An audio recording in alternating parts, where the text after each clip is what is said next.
Well, today is the beginning of the Central Pacific hurricane season, and the state wants to make sure that you're prepared. As we've told you last week, the Central Pacific Hurricane Center predicts about 4 to 7 tropical cyclones this year. That's slightly above the normal 4 to 5 due to a developing El Nino. And joining us now live in studio to help make sure that you are prepared this hurricane season is the CEO of the American Red Cross Pacific Island region, Diane Peters-Nguyen. And thank you so much for being here, Diane. We really appreciate it. Thank you for having me. So, it's always best to hope for the best, but of course prepare for the worst. And you're here to tell us how to do that on this first day of hurricane season. So how can people be prepared? And I know you've brought in some items to show us as well. Absolutely. So, it starts with having a plan, making a kit, and then tuning in and staying alert.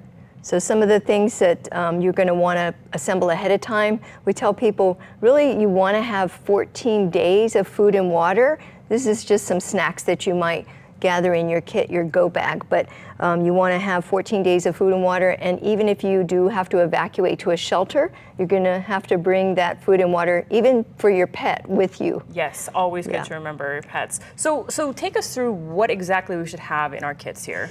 Well, medications, so you're going to want to have those medications with you, and not have to try to think at the last minute. So always have them packed in the bag. Also, your important documents, your ID, your deeds to your property, birth certificates, social security number. You want to probably scan them and save them to the cloud, and then pack them in a plastic bag and have it in your go bag. And of course, medications, like you said, a flashlight here, I see flashlight batteries. With batteries, also a battery-operated radio, because if electricity goes out, you can't charge your phones, you can't watch the TV for news, so you want to stay tuned and listen into what's happening. So a battery-operated radio. Also, there's plastic bags there to fill water, so you don't have to rush out and buy huge amounts of bottled water. You can fill the pots and pans that you have in your house and be prepared that way. So that's another thing. Also, pet supplies. If you are bringing a dog or an animal to the shelters, we'll ask you to bring the cage with you. So a carrying cage for your pet. Again, food, even for the pet, children's supplies, wipes, and things that you're going to need, toiletries, personal care items, hygiene items, and all of that. If you have it ready to go, you're going to be glad at the last moment.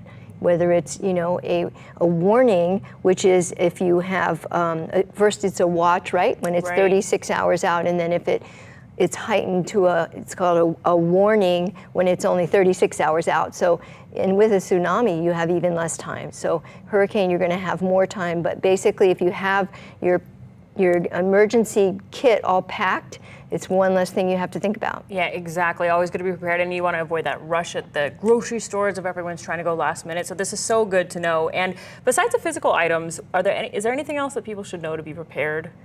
Well, I think it's important, again, to have a plan. And so one of the things we like to remind people is whether you're evacuating from a condo, if it's a fire, or you're evacuating from to a shelter from your home, what's the plan? Who's got Tutu? Who's got the cat? Who's got, who's got the baby? And to have that practice, and where's the meetup place? When all of everything passes, where are we going to be meeting up?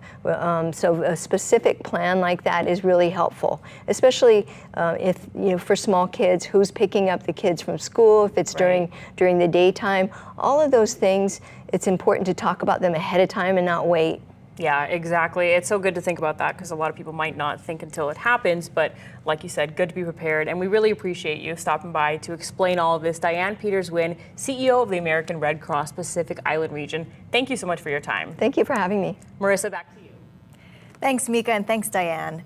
And don't forget, you can stay up to date on weather conditions across the state by downloading our KITV4 News app. You can get breaking weather alerts right on your phone and breaking news alerts as well. Go to KITV.com on your app store to download.